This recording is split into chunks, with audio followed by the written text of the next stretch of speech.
Hello there! Welcome to Happy Thinkers. I hope you and your family have been well, especially in view of this current COVID-19 situation. Anyway, without further ado, let me introduce what this video is about. As you can see, this is a 2019 paper from Catholic High School for Primary 4 Mathematics. What I will be doing in this video is to go through every single question with you, to guide you on how to solve the questions. And in the process of doing so, you will be able to revise concepts or learn new concepts as well as exam strategies. So without further ado, let's start. Section A. Which one of the following numbers does digit 7 have the greatest value? Okay, greatest value, you should be able to recall that it is related to your whole numbers, your numbers position. In option 1, your digit 7 here is 7,000. Option 2, it is 70. Option 3, it is 700. Option 4, it's only a 7, okay? It's in a ones place. So answer is 1. Which of the following numbers is 20 times more than 8,530? 20 tenths. Tenths is tenths, right? So 20 tenths will be 20 times 10, and that would be 200. So what number is 200 more than this?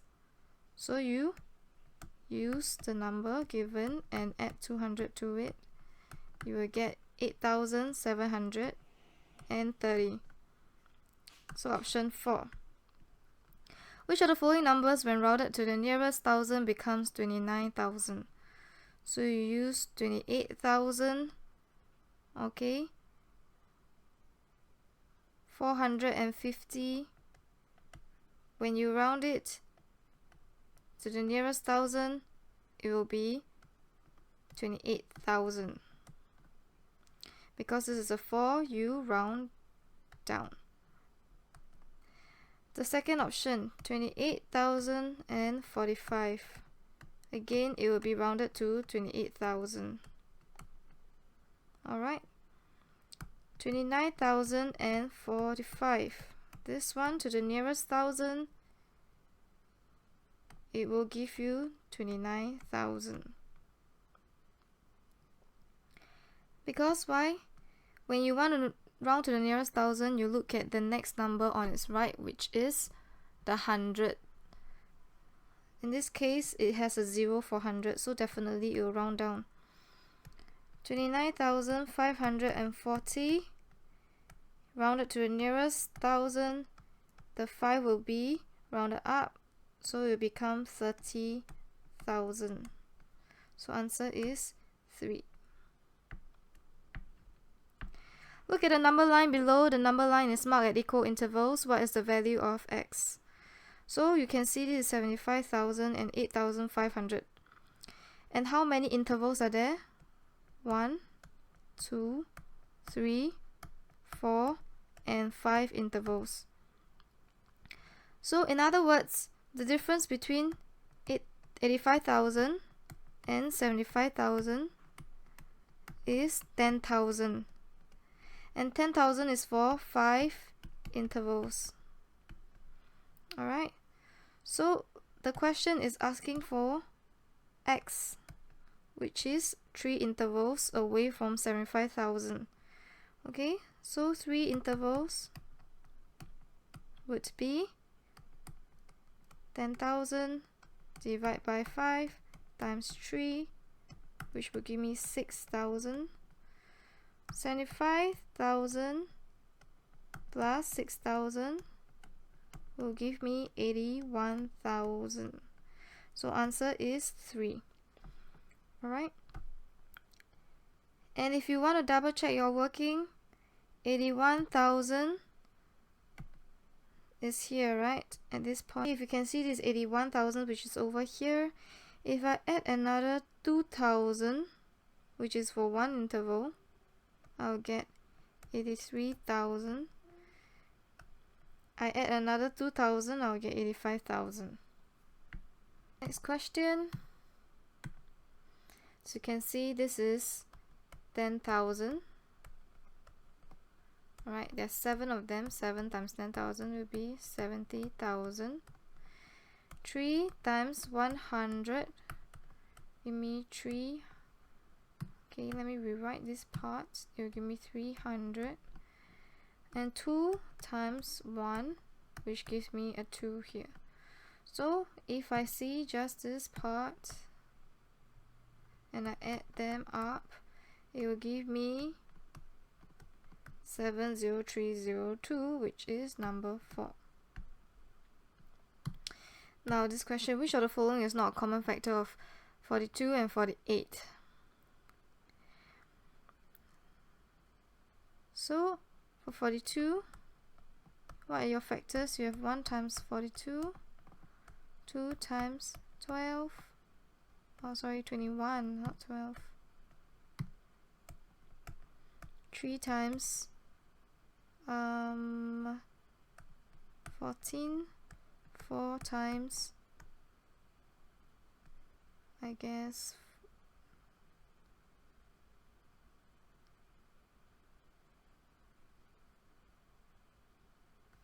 4 cannot be. You have 6 times 7, 48. You have 1 times 48.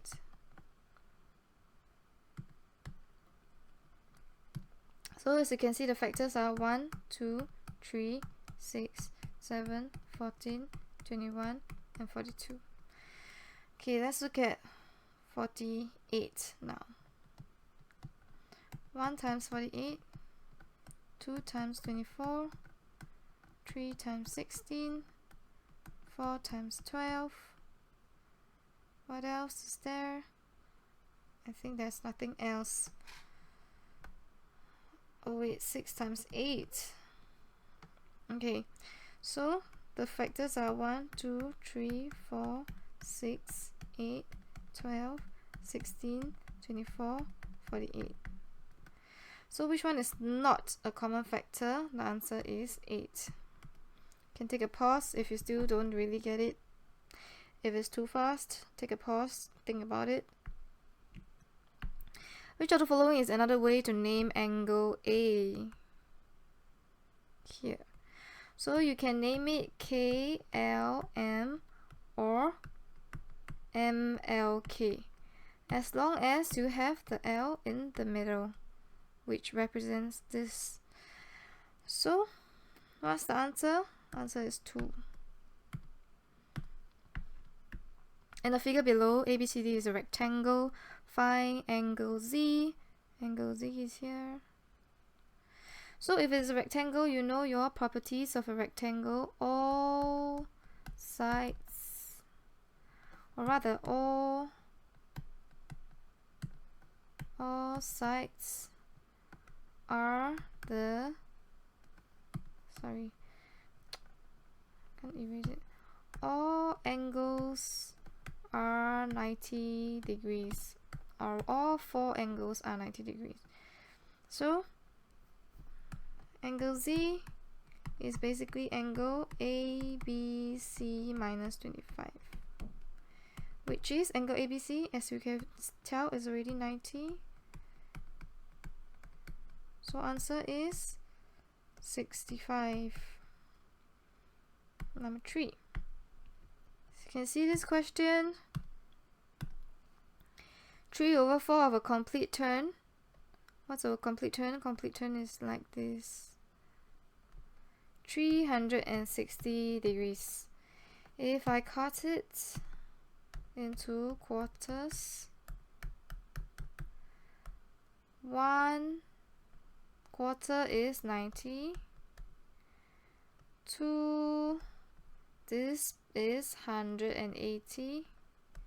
3, this is 270.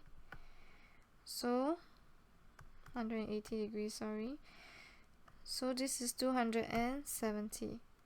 Okay, 270 plus a final 90 will give me 360, which tallies. Okay. Which of the following letters have more than one line of symmetry? Line of symmetry, if you remember, it means whatever on the other side will have to be on the same on the other side. So I'll have a heart. A lot of students make the mistake of thinking n is a symmetry. No, it's not.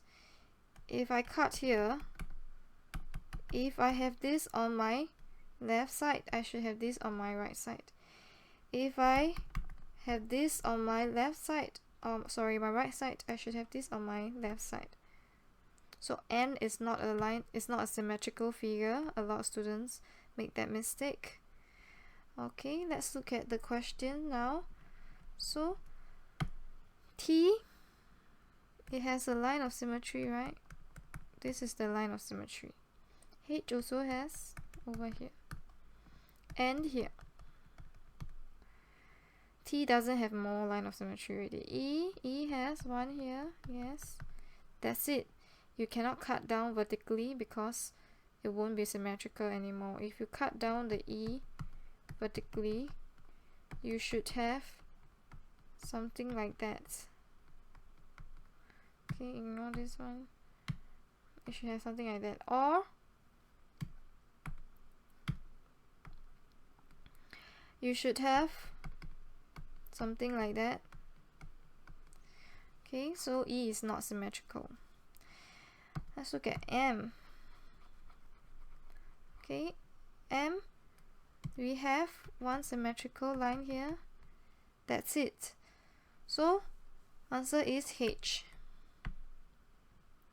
I'm a multiple of 6. One of my factors is 8. I'm greater than 10. What number am I? So let's review the concept of multiple. Multiple is usually same or bigger. So for example, a multiple of 3 and 18 is 18. Because 3 times 6 will give me 18. 18 times 1, still 18. So that's a multiple. That's the lowest common multiple. But factors are usually smaller than the number itself. So if I have a number 18, like I said, my factors are 1, 2, 3. Alright? And 1 times what will give me 18? 18 lor. 2 times what will give me 18? 9. 3 times what will give me 18? 6. That's it. So all these numbers are the factors. Okay? I'm greater than 10. What number am I? So let's look at options. I'm a multiple of 6. 12 fits the bill. One of my factors is 8. No, not true. 12 divided by 8 will give me something with a remainder. So it will never give me a nice integer, a nice whole number. So it is not the answer. 16 is not a multiple of 6. So wrong. 24 is a multiple of 6. One of its factors is 8. 8 times 3 is 24. So this is the answer. And it's bigger than 10. So that's the answer. Alright. 56 is also wrong because it is not a multiple of 6.